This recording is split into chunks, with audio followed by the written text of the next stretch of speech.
ETF index mutual funds నేర్చుకుని stock మార్కెట్లో రాణించాలనుకుంటున్నారా? వెంటనే ఈ నెంబర్కి కాల్ చేయండి.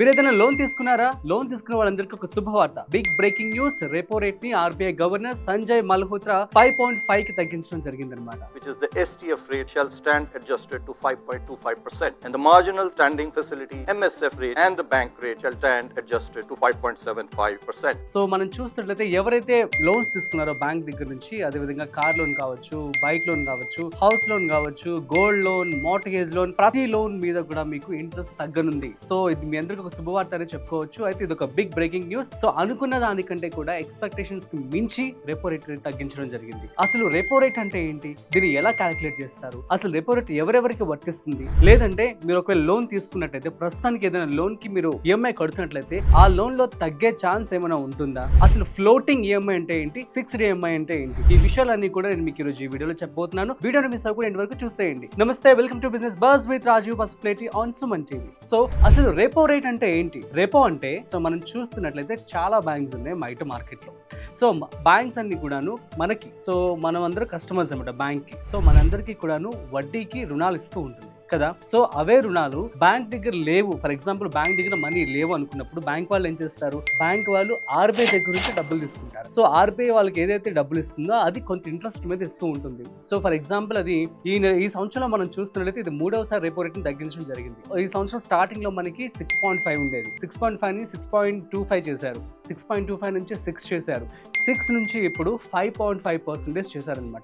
ఎంత తక్కువ రేటుకి వడ్డీ తగ్గిస్తే అంత రిలీఫ్ ఉంటుంది బ్యాంక్ వాళ్ళకి. ఎందుకంటే ఇప్పుడు మనం ఏదైనా ఒక వస్తువు మీరు కొనుక్కున్నా దాని మీద వడ్డీ తగ్గుతుందంటే హ్యాపీయే కదా. సో అదే విధంగా బ్యాంక్ వాళ్ళకి ఆర్బీఐ గవర్నర్ ఊరట కల్పించింది అనమాట. సో మరి బ్యాంక్ వాళ్ళకి ఆర్బీఐ ఊరట కల్పించిందంటే మరి బ్యాంక్ వాళ్ళు కూడా మనకు కూడా కల్పించాల్సిందే కదా. సో ఆబ్వియస్లీ ఇది మనకు కూడా వర్తిస్తూ ఉంటుంది. సో మన యొక్క ఈఎంఐస్ కూడా తగ్గుతాయి అనమాట. అదే విధంగా మీరు ఏదైనా హౌస్ లోన్ తీసుకున్నారు, ఫర్ ఎగ్జాంపుల్ నేను ఒక చిన్న క్యాలిక్యులేషన్ చేసి చెప్తాను. ఫర్ ఎగ్జాంపుల్ మీరు 50 లక్షల రూపాయలు లోన్ తీసుకున్నారు. సో 50 లక్షల లోన్ మీద మీరు ఈఎంఐ 9% కడుతూ ఉన్నారు. అయితే మీరు ఫ్లోటింగ్ అండ్ ఫిక్స్డ్ 2 రకాలు ఉంటాయి. నేను చెప్తాను క్లియర్ గా చూడండి. సో ఒకవేళ కనుక మీరు ఈఎంఐ తీసుకొని కడుతున్నట్లయితే, ఒకవేళ ఫ్లోటింగ్ కనుక మీరు సెలెక్ట్ చేసుకున్నట్లయితే, ఇప్పుడు రెపో రేట్ తగ్గింది కదా, ఆ రెపో రేట్ అనేది మీకు వర్తిస్తుంది అనమాట. సో ఫర్ ఎగ్జాంపుల్ మీరు ఇప్పుడు లోన్ తీసుకున్నారు. సో లోన్ వచ్చేసి 50 లక్షల రూపాయలు ఒక హౌస్ లోన్ అనుకున్నారు. సో దీనికి మీరు ఈఎంఐ కడుతూ ఉన్నారు 9%. సో మీరు కనుక ఫ్లోటింగ్ ఈఎంఐ కనుక చూస్ చేసుకున్నట్లయితే, ఎప్పుడైతే మీరు కొత్తగా లోన్ తీసుకుంటున్న టైంలో బ్యాంక్ వాళ్ళకి చెప్పి, సో రెపో రేట్ తగ్గట్లు, ఒకవేళ రెపో రేట్ ఇప్పుడు తగ్గింది కదా, మీ ఈఎంఐ లో ఇంట్రెస్ట్ కూడా తగ్గుతుంది అనమాట.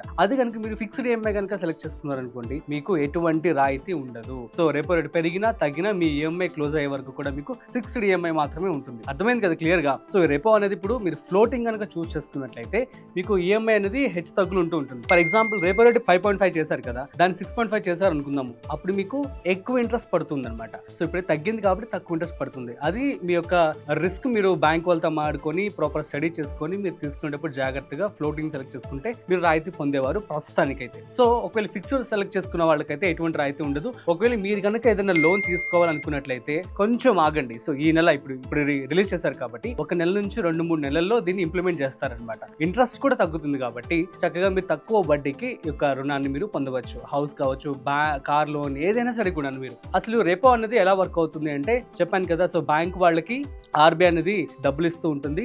వాటి మీద ఇంట్రెస్ట్ అనేది తగ్గించింది, మనకు కూడా అదే విధంగా తగ్గుతూ ఉంటుంది. సో అయితే మరి మీరు ఇప్పుడు మీరు ఒక ఇల్లు కొనాలనుకుంటున్నారు. ఫర్ ఎగ్జాంపుల్ ఇల్లుకి మీకు ఒక 50 లక్షల రూపాయలు, 60 లక్షల రూపాయలు డబ్బులు కావాలి. సో కావాలంటే మీరు ఏం చేస్తారు? బ్యాంకులు ఇప్పుడు మరి రెపో రేట్ తగ్గించిందంటే అన్ని బ్యాంక్స్ కూడా ఒకటే పర్సెంటేజ్ ఇవ్వరు కదా. ఫర్ ఎగ్జాంపుల్ ఇప్పుడు ఎస్బీఐ బ్యాంక్ ఉంది, ఇది ఒక 6% ఇంట్రెస్ట్ మాత్రమే ఇస్తుంది మీ యొక్క డబ్బుల మీద, ఫర్ ఎగ్జాంపుల్ అనుకుంటే. అండ్ ఇంకొక వేరే బ్యాంక్ ఏదో ఉంది, ఐసిఐసిఐ అనుకుంది, 6.5 ఇంట్రెస్ట్ ఇవ్వచ్చు. సో అలా బ్యాంక్స్ అన్ని కూడా మీరు కంపేర్ చేసుకొని మీరు ఇంట్రెస్ట్ మీద బ్యాంక్ వాళ్ళతో మాట్లాడి సెలెక్ట్ చేసుకోండి. సో దీనికి సంబంధించి స్టేబుల్ మనీ అని చెప్పి ఒక యాప్ ఉంటుంది. అందులోకి వెళ్తే మీకు ఆల్మోస్ట్ 200+ బ్యాంకులు ఉంటాయి. ఈ యాప్ లో ఏంటంటే క్లియర్ గా మీకు ఏ బ్యాంక్ అయితే ఎంత వడ్డీ రేటుకి ఇస్తుంది అని చెప్పి క్లియర్ గా అందులో ఉంటాయన్నమాట. సో ఇది చూస్ చేసుకోవాల్సి ఉంటుంది. ఇందులో అడ్వాంటేజెస్ ఏంటి అంటే, ఎవరైతే అప్పు తీసుకోవాలనుకుంటున్నారో బ్యాంక్ వాళ్ళకి ఆల్రెడీ తీసుకున్నారో వాళ్ళందరికీ రాయితీ ఉన్నట్లు చెప్పుకోవచ్చు. మరి ఇప్పుడు ఎవరైతే ఫిక్స్డ్ డిపాజిట్, చాలా మంది కూడాను డబ్బులు దాచుకుంటూ ఉంటారు బ్యాంక్స్ లో. సో మరి అలాంటి వాళ్ళ పరిస్థితి ఏంటి? సో ఇప్పుడు రెపో రేట్ తగ్గిందంటే వాళ్ళ యొక్క ఇంట్రెస్ట్ కూడా తగ్గుతుంది. ఆబ్వియస్లీ. ఫర్ ఎగ్జాంపుల్ మీకు ₹1,00,000 ఫిక్స్డ్ డిపాజిట్ చేశారు. సో చేస్తే దాని మీకు వడ్డీ ఆల్మోస్ట్ 5 నుంచి 6% ఆఫ్ బ్యాంక్ ఇస్తుందని చెప్పి అనుకుందాం. మీరు రెపో రేట్ తగ్గింది కదా, మరి బ్యాంక్ వాళ్ళు మీకు ఎందుకు ఎక్కువ డబ్బులు ఇవ్వాలి? వాళ్ళు కూడా ఇంట్రెస్ట్ రేట్ తగ్గించి మీకు తక్కువ ఇంట్రెస్ట్ మాత్రమే మీ డబ్బుల మీద ఇవ్వడం జరుగుతుంది అనమాట. సో ఇది రెపో రేట్ యొక్క ఉద్దేశం. దీని కారణం ఏంటి అంటే అందరూ కూడా ముందు అడుగు వేస్తారు. ఫర్ ఎగ్జాంపుల్ హౌస్ కొనుక్కోవాలనుకున్న వాళ్ళు ముందుకు వచ్చి హౌస్ తీసుకుంటారు. ఆ తర్వాత ఇన్వెస్ట్మెంట్ చేసే వాళ్ళు కూడా ముందుకు వస్తారు.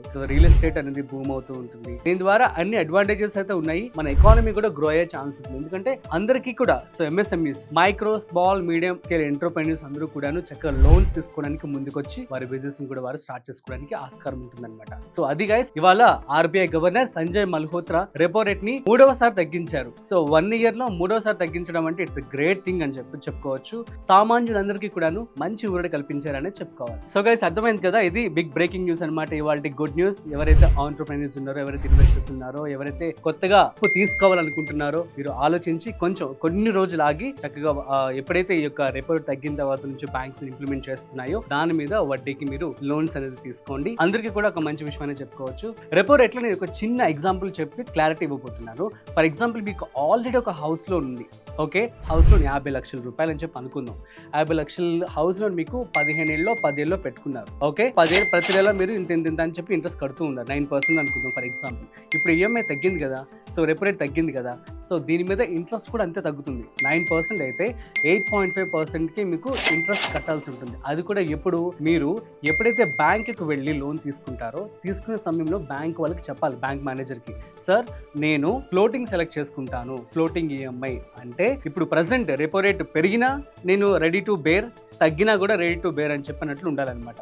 సో ప్రస్తుతం మన ఎకానమీ చాలా బాగుంది కాబట్టి ఆర్బీఐ కూడా మంచి డెసిషన్ తీసుకొని తగ్గించింది. సమ్ టైమ్స్ ఏం జరిగేది అంటే ఎకానమీ బాగాలేదనుకోండి, సో రెపో రేట్ పెరిగిపోతుంది. సో అప్పుడు మనకి ఇంట్రెస్ట్ పెరిగిపోతుంది, ఈఎంఐ కూడా పెరిగిపోతుంది. సో ప్రస్తుతం మనకి ఏంటంటే ఎకానమీ బాగుంది. రీసెంట్గా మనం చూసినట్టు జీడిపి కూడా అద్భుతంగా వచ్చింది. అట్ ది సేమ్ టైం మనము జపాన్ని, so one of the advanced కంట్రీని కూడా మనం బీట్ చేయడం జరిగింది. సో ఇదంతా మనం చూసుకున్నట్లయితే మన ఇండియా అనేది మంచిగా గ్రో అవుతూ ఉందన్నమాట. ఎకానమీ బాగుంది ఇప్పుడు ప్రస్తుతానికి. అందువల్ల ఈ నిర్ణయం కూడా తీసుకురారని చెప్పి మనం అనుకోవచ్చు. So what ever it is, ఇప్పుడైతే ఈఎంఐ తగ్గింది కదా, ఇది మీరు బ్యాంకుకి వెళ్ళినప్పుడు ఖచ్చితంగా అడగాలి వాళ్ళని, సార్ మాకు ఫ్లోటింగ్ ఈఎంఐ సెలెక్ట్ చేయండి అంటే వాళ్ళు సెలెక్ట్ చేస్తారు. లేదనుకోండి మీకు ఫిక్స్డ్ సెలెక్ట్ చేస్తారు. ఫిక్స్డ్ సెలెక్ట్ చేస్తారంటే ఏంటి, వాళ్ళు ఎంత చెప్తే మీరు అంత కట్టాల్సిందే. మీ టెన్యూర్ అయ్యే వరకు కూడా మీరు డబ్బులు కట్టాల్సిందే. కాబట్టి తస్మాత్ జాగ్రత్త. ఈసారి మీరు బ్యాంకు వెళ్ళి లోన్ తీసుకునేటప్పుడు ఖచ్చితంగా ఈ యొక్క క్వశ్చన్ అయితే వాళ్ళని అడగండి. సో ఏంటంటే దీనివల్ల మీకు టెన్యూర్ తగ్గే ఛాన్స్ కూడా ఉంటుంది, ఇంట్రెస్ట్ తగ్గుతుంది. ఇంకొక ఎగ్జాంపుల్ చెప్తాను. సో సేమ్ ఇందాక 50 లక్షల లోన్ తీసుకున్నారు, ఇప్పుడు మరి మీరు ఫ్లోటింగ్ సెలెక్ట్ చేసుకున్నట్లయితే ఇప్పుడు బ్యాంకుకి వెళ్తే ఏం చెప్తారు, ఇట్లాగా సార్ ఇట్లా రెపో తగ్గింది కాబట్టి మాకు ఇవ్వండి, తగ్గించివ్వండి అంటే ఈజీగా నెలకు మీకు 1500 నుంచి 2000 అంతకంటే ఎక్కువ డబ్బులే తగ్గే ఛాన్స్ ఉంటుంది. అండ్ మీకు ఓవరాల్ గా చూసుకున్నట్లయితే ₹4.5 లక్షల వరకు మీకు రిలాక్సేషన్ అంటే తగ్గే ఛాన్స్ ఉండేది. కాబట్టి అప్పుడు మీరు ఏం చేయాల్సి ఉంటుందంటే బ్యాంకుకి వెళ్ళి నాకు టెన్యూర్ తగ్గించండి, ఇంట్రెస్ట్ ఏదైతే ఈఎంఐ ఉందో ఈఎంఐ మాత్రం అంతే ఉంచండి అని చెప్పారనుకోండి. సో బెస్ట్ ఆప్షన్ అవుతుంది. మీరు తక్కువ టైంలోనే మీ లోన్ ని మీరు క్లియర్ చేసుకోవచ్చు. ఇది ఒక గుడ్ ఐడియా. మీలో ఎవరైతే ఫ్లోటింగ్ ఆప్షన్ సెలెక్ట్ చేసుకున్నారో వాళ్ళందరూ బ్యాంకుకు వెళ్ళి, సార్ మాకు టెన్యూర్ అయితే తగ్గించండి, ఈఎంఐ ఎంత ఉందో అంతే ఉంచండి అని చెప్పండి. సో దట్ ఏంటంటే మీ యొక్క ఈఎంఐ టెన్యూర్ అనేది తగ్గుతుంది, త్వరగా మీరు ఈఎంఐని క్లియర్ చేసుకోవచ్చు. So that's it. మరొక ఇంట్రెస్టింగ్ కాంటెంట్ తో మళ్ళీ కలుద్దాం. అంతవరకు చూస్తూనే ఉండండి Suman TV. This is Rajeev signing of.